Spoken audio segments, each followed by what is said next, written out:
input data orang itu, namanya, tanggal lahir, statusnya, alamat, nomor telepon harus ada masuk supaya nanti mereka akan ambil. Karena mereka juga akan bekerja dalam sistem itu semuanya. Travel ini untuk haji dan umroh itu bekerja dalam sistem yang diinikan oleh Kementerian Agama di Indonesia yang harus diisi dalam sistem itu. Nah, biasanya kita dikasihnya yang mudah aja, itu yang terakhir itu, ujungnya aja. Kamu input di dalam ini kayak tabel, biasanya di Excel, tulis nomor, nama, tanggal lahir, nomor paspor, status, ya, supaya tahu umurnya, alamat. Nah, begitu itu udah dikasih ke mereka, misalkan di list itu 5 orang ini, namanya masuk ke sistemnya mereka itu udah pindah sendiri itu, otomatis. Karena mereka udah convert dalam sistem dengan Kementerian Keagamaan itu udah di bahwa kita minta bantu dan kita nggak macam-macam gitu. Minta komisi kagak ada, kita nggak pernah minta komisi apapun dari itu, dan kita juga nggak, insya Allah nggak akan minta komisi, nggak mau komisi. Kenapa? Komisi kita dari Allah, ya. Kita cuma minta supaya ini urus baik-baik, jangan sampai dia sampai di tanah suci nggak punya apa-apa gitu, nggak punya tempat ke nyantol kemana atau kelantar kemana-mana aja, bisa-bisa larinya ke kita juga nantinya masalah itu. Itu yang ini. Dan satu yang biasanya dikhawatirkan kalau kita mengurus travel ini untuk dari Indonesia itu adalah orang mencari kerja. Itu problem ya. Hati-hati itu. Orang yang pergi ke luar negeri, ke tanah suci, tapi tidak tujuannya untuk ibadah. Dan kita suka diwanti-wanti oleh pihak dari travel itu, pastikan Pak ya kalau berangkat 10, pulang 10. Kenapa? Kalau sampai pulangnya 9 atau 8 dan yang satu itu bukan karena musibah, artinya tertinggal di sana karena menghilangkan diri, yang kena bukan hanya Bapak saja, yang kena kami di Indonesia kena, tutup itu 3 tahun, yang di Saudi pun penyedianya semuanya tutup, ya, hotelnya akan ditutup oleh pemerintah Saudi untuk masa 3 tahun. Jadi kerugian yang dialami bukan hanya di Bapak, kerugian dialami juga oleh pihak yang mengurus kita waktu itu. Jadi tolong, ini bisnis kepercayaan katanya.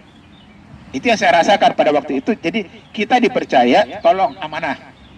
Ya, jangan sampai kita ini. Jadi kalau ibu-ibu nantinya mau mengurus travel haji dan umroh, itu modal kita yang paling dasar adalah kita dipercaya. Ya, saya juga sering mengurus teman-teman semuanya mau pengurus umroh itu, saya sampaikan itu supaya tidak melanggar kepercayaan. Bukannya saya nggak percaya sama Bapak Ibu, enggak. Saya percaya, tapi saya harus sampaikan itu karena ini amanah. Bahwa tolong jangan sampai ada yang punya pikiran nanti di Saudi menghilang ya, saya bilang gitu. Kalau mau pergi menghilang ke sana, mau cari kerja, kayak mau menemui calon pacar, kayak atau siapapun, tolong cari travel lain. Kenapa? Karena yang rugi bukan hanya itu. Saya juga, keluarga saya pasti habis itu. Ya, KJRI pasti akan kena. Siapa itu dia? Dia kerja di mana? Kok bisa berangkatin orang untuk ngancari kerja ke tanah suci? Jadi itu problem kita kalau menjadi travel. Pastikan yang berangkat bukan orang yang punya kepentingan lain, tapi murni beribadah. Makanya lakukan dari awal untuk orang-orang dekat aja dulu. Ya, lakukan dengan orang-orang dekat dulu. Kalau udah dapat dari dekat, udah dipercaya, baru mulai dari ke makin luas, ke tetangga, kemanapun, tapi dengan memakai trik atau cara-cara yang bisa dipertanggungjawabkan. Misalkan mengisi form, dengan bertanya, dengan melihat ininya, dengan mewawancara yang bersangkutan, supaya dia tahu bahwa kalau saya berangkatkan ini tidak akan macam-macam ini orang. Ya, pengalaman kita di KJHI, kita pernah membatalkan, ya paling banyak 2 ya, ada 1-2 orang yang kita curiga. Ya, saya nggak nyebut nama, tapi itu pernah kita lakukan di sini karena begitu kita lihat datanya banyak sekali yang tidak sinkron, dan begitu kita tanya jawabannya tetap tidak sama dengan data yang kita punya. Jadi kalau ya alhamdulillah waktu itu saya masih di imigrasi, saya bisa mencek data masing-masing orang kita ini. Ya, sekarang saya nggak bisa lagi ngecek, jadi benar-benar mudah percaya terus. Tapi kalau kita bisa cek itu, kita bisa tahu Mbak ini namanya siapa, keluarganya siapa, urutannya kemana ke keluarganya, dan bisa kita tanya. Namun ibunya di mana, alamatnya di mana, di kampung halamannya. Suruh isi, dan begitu diisi nggak sama dengan data yang di dalam sistem kita, kita bisa tanya lagi ke yang bersangkutan, data kamu yang sebenarnya ini benar di sini, apa kamu pernah tinggal di tempat lain atau gimana? Selama jawabannya tetap ngeyel kemana-mana, nggak ini, kita nggak nyaman. Dan setelah kita rundingkan beberapa kali, kita putuskan ini kayaknya nggak bisa berangkat. Jadi saya nggak percaya dia ini bakalan benar-benar pergi untuk sana. Jangan-jangan nanti menghilang ini. Kenapa? Semuanya nggak sinkron datanya dia, dan dia tidak mau mengakui. Dan itu mungkin kita mesti dibantu oleh Allah ya, kita ketemu data seperti itu loh, kok dia bilang besar di sini segala macam, tapi kok ini nggak cocok. Terus dibilang masih single segala macam, ternyata suaminya udah ada di data kita tuh, di dalam sistem ada, tapi kita nggak buka ke yang bersangkutan. Cuma kita pengen meyakinkan bahwa dia ini serius apa enggak sih mau pergi umrah. Pak sebenarnya udah berkeluarga apa belum Pak, saya belum, sama sekali belum. Oke. Tinggalnya di mana? Di sini apa di daerah lain? Karena kemungkinan aja nanti kita akan ketemu data ini. Oh enggak, saya benar di sini. Benar nih, yakin di sini. Saya bilang gitu. Jangan sampai nanti begitu data ini dikirim ke Indonesia, nanti Indonesia bilang beda loh. Saya bilang gitu. Enggak, benar di sini. Padahal yakin kita udah bandingkan, dan itu memang datanya dia nggak sama. Jadi dia telah merubah datanya sendiri, dan dia mengira kita nggak tahu. Tapi Allah memberitahu kita sehingga akhirnya saya batalkan aja. Udahlah, daripada saya punya resiko nanti terjadi apapun nanti di sana, dia ada masalah, yang rugi semuanya pasti. Ya, kita sudah dipercaya oleh travel dari Indonesia, jangan sampai kita juga punya masalah dengan travel itu juga tutup.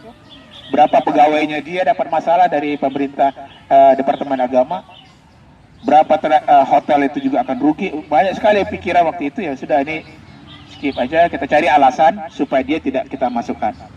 Akhirnya kita ketemu alasan waktu itu, kita sampaikan kita nggak bisa masukkan ini dengan grup sekarang, mungkin kalau mau ke depan. Jadi akhirnya nggak berangkat. Jadi itu tolong dipastikan data orang semuanya itu hati-hati ya. Sekarang saya akan berbagi ini tips dan trik menciptakan bisnis travel umroh dan haji yang prospektif ke depan ya. Yang pertama, pastikan Anda selalu menomorsatukan fasilitas yang nyaman bagi semua calon jemaah umroh dan haji, mulai dari awal keberangkatan hingga kembalinya nanti. Ya, pastikan itu, karena kita orang Indonesia, ya, sehebat apapun makanan, kalau makanan itu yogurt dengan roti, terus dibandingkan dengan nasi dengan tempe, kita pasti akan pilih nasi dan tempe. Ya, apalagi di tanah suci itu. Dan itu poin penting sekali dalam beribadah. Ya, perut itu. Nah, kalau kita menomorsatukan itu, artinya apa? Banyak yang menawarkan bisnis travel, tapi ya mungkin murah, tapi hal seperti ini mereka nggak kepikir.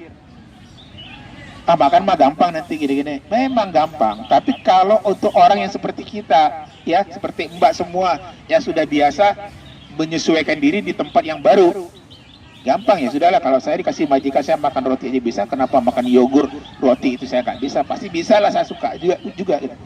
Ya, makan yogurt dan roti waktu berbuka puasa di Masjidil Haram dengan di Madinah itu nikmat sekali. Tapi coba kasihkan itu ke orang tua kita yang baru datang, kita bawa dari tanah suci, dari kampung halaman gitu, nggak akan mau. Tapi bisa-bisa nggak makan mereka, dan itu nanti ujung-ujungnya apa? Yang nggak nyaman itu sih travel atau yang membawanya itu nantinya. Jadi tolong itu dipikirkan pada saat mengurus umrah itu, mencari partner itu. Jadi nanti Mbak ini kan kita arahkan begini ya. Kenapa tadi saya katakan, kita kembali ke ininya, kenapa saya katakan bahwa modal itu nggak perlu besar untuk mengurus umrah itu, untuk seperti kita kalau pulang ke kampung ini. Kita tidak arahkan mendirikan travel dulu, ya seperti KJHI ini. Kita diarahkan menjadi marketing atau cabang dari partner travel gede, travel yang besar.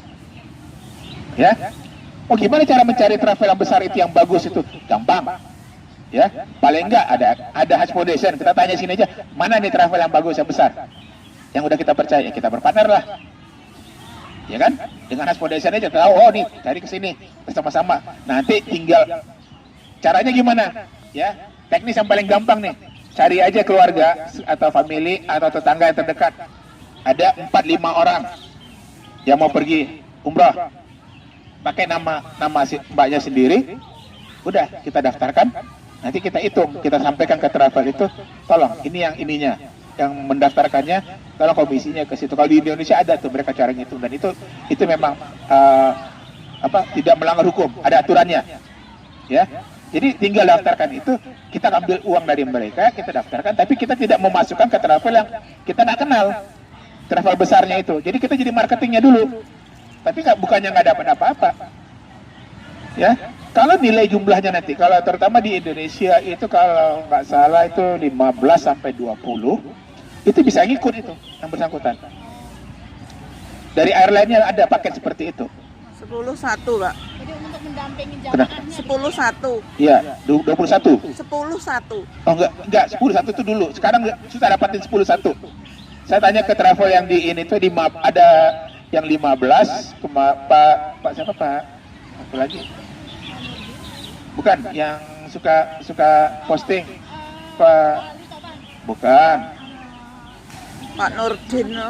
Yang Garut itu. Oh, Pak Garut. Yang Garut itu 15. Oh, iya, Pak. Apa syukur? Pak Syukur. Nah, saya nanya ke beliau, "Bah, kalau teman saya nyari di Indonesia masukin gitu biasanya berapa?"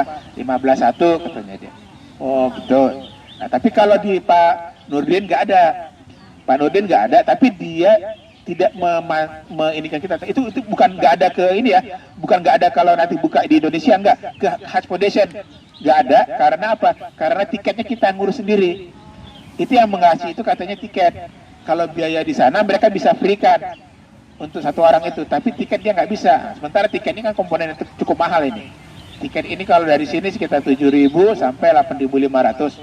Kalau dekat ke musim Ramadan itu makin mahal tiketnya. Nah, kalau untuk tiket memang dia nggak berani menalangi juga karena mereka tanggung jawabnya di situ. Tapi kalau kita beli di Indonesia langsung itu semuanya satu orang itu bisa gitu. Nah, jadi tergantung kita mampu melobi sekeliling kita aja, tetangga, family kita itu ada nggak sampai 15 orang. Kalau ada 15, otomatis kita bisa ngikut satu itu. Ya, itu modalnya sana pertama apa? Belum pakai uang kita itu. Cuma woro-woro aja kiri kanan. Ada yang pergi umroh nggak? Biayanya segini. Udah kumpul semuanya, datain sama mereka semua. Kita juga nggak perlu beli kelengkapan barang-barangnya. Itu mereka dari travel itu hasil nanti itu. Iya kan? Tapi kalau ada pertanyaan dari jamaah mau diikutkan di mana apa perlu dijelaskan? Ya perlu dong dijelaskan. Ini kan kita nggak beli kucing dalam karung itu. Jangan sampai jamaah itu tidak tahu kemana mau dibawa. Ya kita harus tahu dulu partner kita ini siapa. Ya kan, makanya kalau dari awal, misalkan partner dengan Pak Abah itu Syukur, kita sampaikan travelnya Alia gitu. Oh, partner dengan Pak Nurdin, travelnya TFA Manasik gitu. Kita harus sampaikan ke mereka dan apa yang mereka akan dapatkan itu harus jelas gitu. Apa yang diurus sama mereka gitu. Ya, jadi yang pertama itu ya kita harus mengutamakan kenyamanan untuk jamaah itu, jangan sampai ada hal yang mereka merasa nggak nyaman begitu sampai di sana di tanah suci dari mulai berangkat itu ya, dan didampingin oleh mutawis itu penting sekali ya, didampingin oleh mutawis dan kita harus jaga hubungan itu dengan mutawis itu. Kenapa? Karena itu modal kita untuk meyakinkan jemaah bahwa apa yang kita berikan sesuai dengan apa yang kita janjikan dulu ya. Itu yang kita lakukan juga seperti di kita Hajj Foundation menjaga pembimbing kita dengan Pak Ustaz Sukri ya. Jemaah yang sudah berangkat itu merasa puas, kita harus jaga terus hubungan dengan pembimbing kita. Kenapa? Setiap yang berangkat pasti akan selalu ada kerinduan untuk kembali. Dan kerinduan itu hanya bisa dijembatani oleh para pembimbing kita ini. Kenapa? Karena mereka bolak-balik ke situ aja terus. Ya. Paling nggak kita minta doain dong kita di situ. Doain dan nanti saya di situ. Kenapa? Karena kita nggak akan bisa nyampe situ. Belum tentu kita nyampe. Saya pun begitu. Begitu mau pulang saya akan titipin. Tolong dong, Pak Sukri, tentuin doa. Sirgi, jangan sampai lepas doanya ya. Saya pokoknya kalau nyampe situ doain ya. Terserah mau berapa kali juga nggak masalah. Tapi ulang-ulang aja di depan makam Rasulullah, ulang-ulang. Kenapa? Karena memang kita butuh mutawis ini. Pembimbing ini kita nggak bisa kita lepaskan dari kita. Jadi mencari mutawis, jangan mutawis yang lepas-lepas aja begitu selesai udah nggak pernah lagi dengan kita. Kenapa? Karena kalau bisa continue kita akan jaga hubungan itu. Nah ini Mbak, kalau yang mau mulai di tanah air bisa menyerahkan, memilihnya itu nggak perlu, itu terserah ke pihak travel aja ya, karena modal dasar pertama itu adalah marketing kita yang pertama ya. Kita nggak perlu uang, nggak perlu naruh.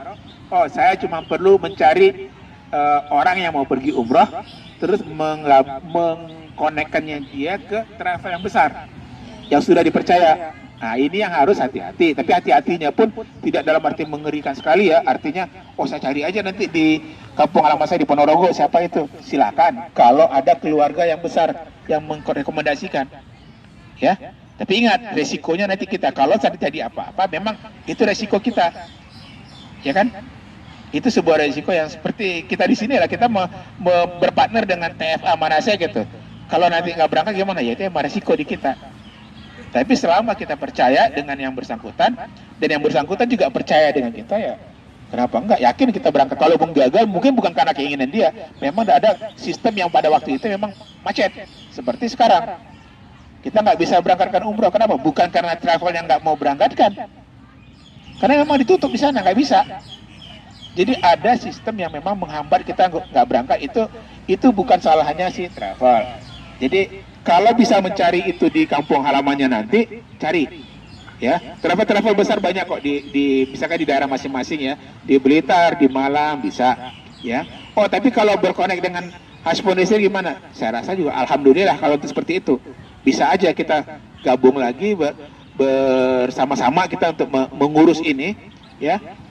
Jemaah-jemaah, jadi kita akan tunjukkan kepada keluarga kita di tanah air bahwa waktu kita di Hong Kong pun kita tidak mensia-siakan dengan cuma hanya kumpul-kumpul aja, tapi ada ibadah yang kita jalankan yang bermanfaat untuk menolong keluarga kita di kampung halaman. Ya ayo aja, insya Allah kita akan amanah terus, mudah-mudahan kita akan jembatani terus jemaah-jemaah ini semampu kita.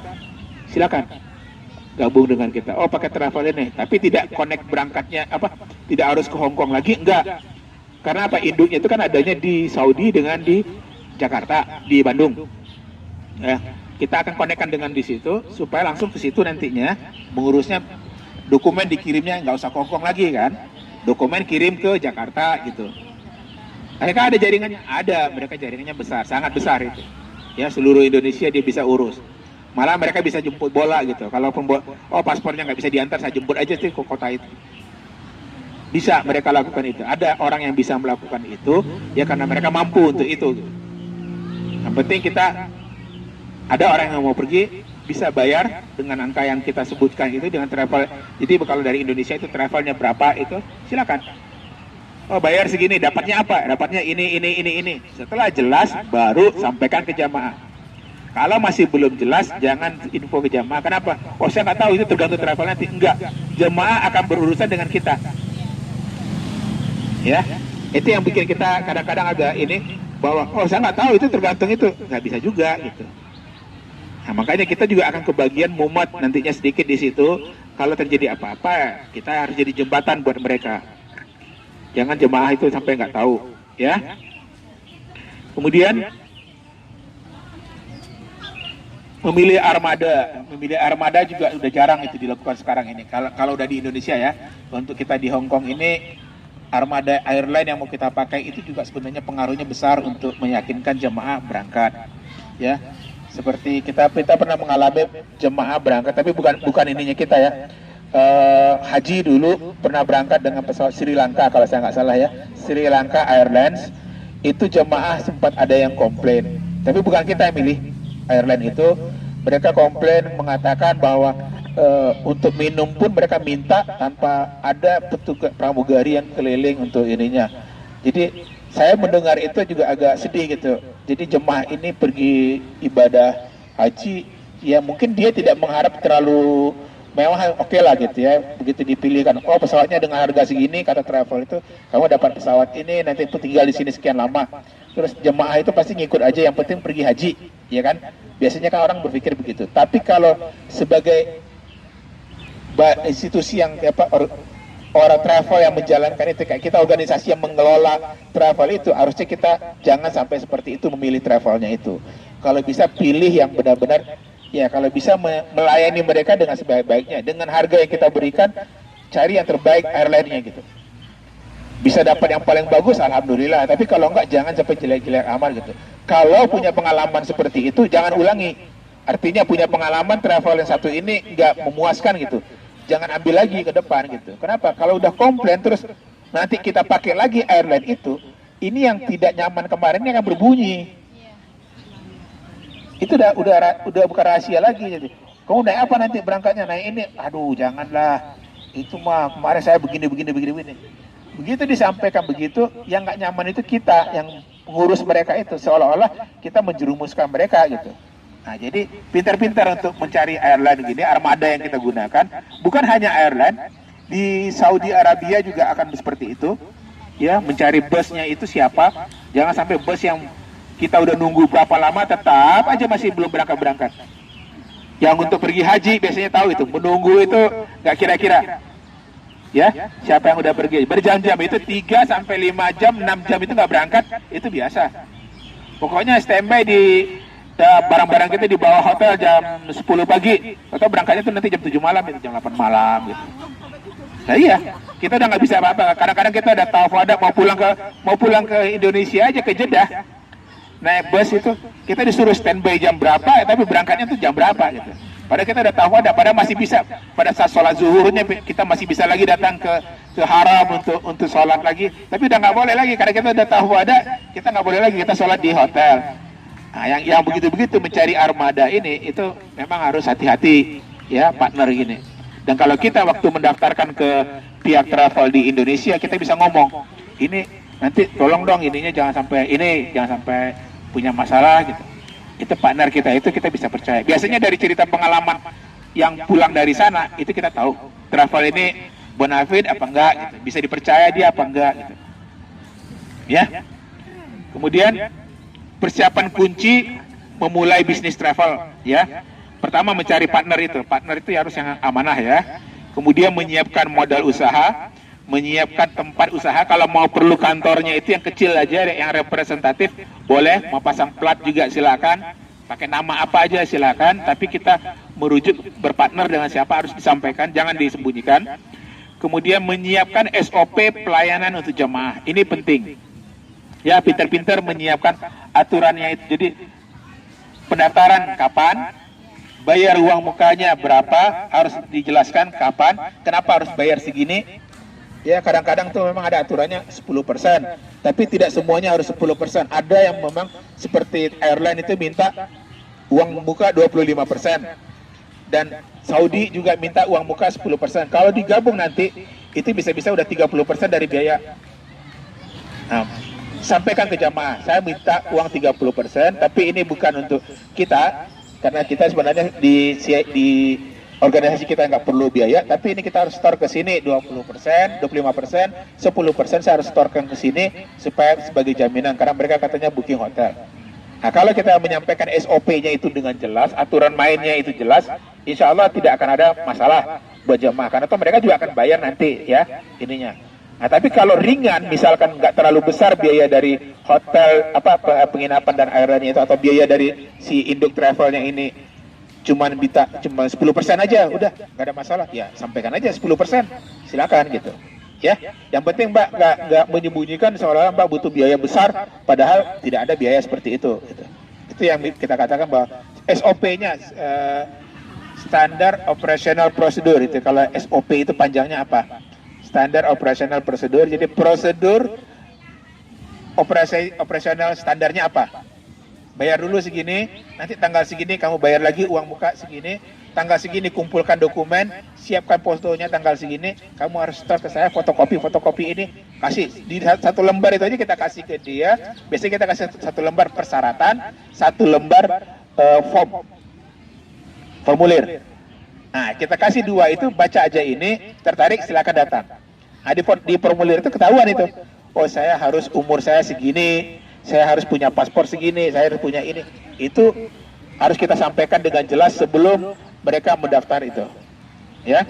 Terus menyiapkan staf kita yang ada 1-2 orang yang berpartner. Saya bilang tadi kita nggak mungkin kerja sendiri untuk hal seperti ini, maka tolong siapkan orang yang mengerti ini, bukan hanya modalnya siap kata kita aja gitu. Siapa? Enggak. Dia harus juga pintar, smart ya. Artinya apa? Ada beberapa dokumen itu harus input ini, karena dalam bisnis haji dan umroh tidak akan lari dari menggunakan komputer, sistem komputer. Harus nginput ini, harus koordinasi nanti pakai WhatsApp, pakai komputer, pakai email, Orang yang harus kita cari itu mampu menggunakan itu, supaya kita nggak terbebani kerja gitu. Kerja kita juga agak ringan dikit. Begitu kita bilang, tolong dong kirimkan dokumen ini, scan foto ini, kirim ke travelnya. Nah itu kita bisa. Jadi mencari orang partner, staff yang berpartner yang kita gunakan itu juga harus yang pintar ya. Terus gunakan sarana promosi, jangan diem aja. Orang akan datang, enggak.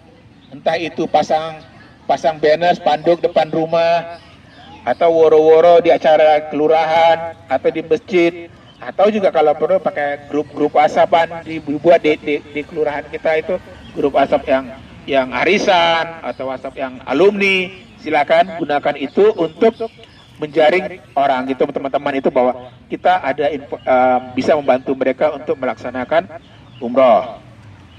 Ya. Kemudian marketingnya ya sama seperti biasa. Untuk perizinan itu untuk ke Departemen Agama itu induknya yang akan melakukan, bukan kita. Untuk perizinan, yang penting kalau kita sudah berpartner dengan satu travel, tolong komitmen dengan travel itu. Jangan mencari ke travel lain lagi gitu. Kaki kita dipajang di mana-mana, ya seolah-olah kita besar, hebat, tapi yang kita khawatirkan kita tidak akan mampu memegang itu dan kepercayaan dari mereka juga akan hilang. Ya, karena kepercayaan ini yang modal kita paling mendasar begitu kita mengusahakan bisnis travel ini, haji dan umrah.